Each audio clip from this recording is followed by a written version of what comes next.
It was a cold winter night at Elsinore Castle. The wind howled against the stone walls, and a somber silence enveloped the air. In the dim light of the castle's courtyard, the guards stood vigilant. Francisco, the weary guard, handed over his watch to Bernardo. The two exchanged terse greetings, the icy night eroding any cheeriness about them.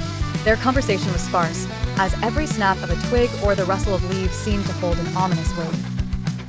Suddenly, as Bernardo began recounting the strange events from earlier nights, their breaths hitched. Emerging from the shadows was a ghostly figure, towering and silent.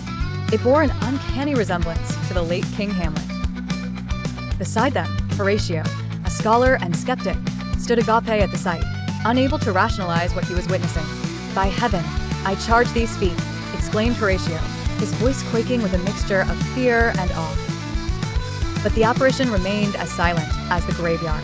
As quickly as it appeared, it vanished into the ether once more, leaving the men to confer on whether their eyes had deceived them. Horatio, convinced of the ghost's authenticity, resolved to inform Prince Hamlet.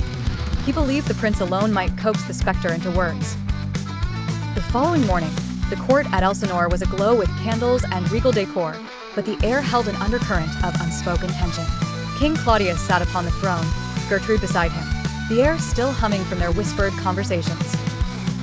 Claudius addressed the collected courtiers with a voice of placid authority, weaving tales of strength and continuity.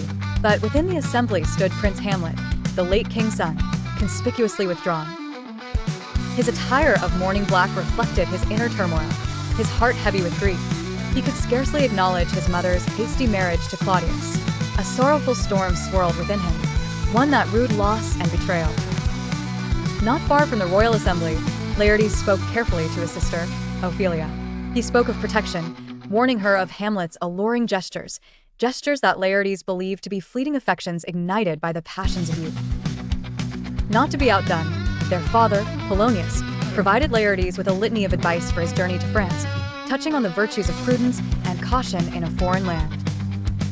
The night beckoned again, and with Horatio's advisement, Hamlet, Horatio, and Marcellus took to the shadowy sways of the castle watch. It was there that the ghost reappeared, beckoning to Hamlet. Compelled by unseen forces and seeking the whisper of his departed father, Hamlet followed, driven by an unknown purpose.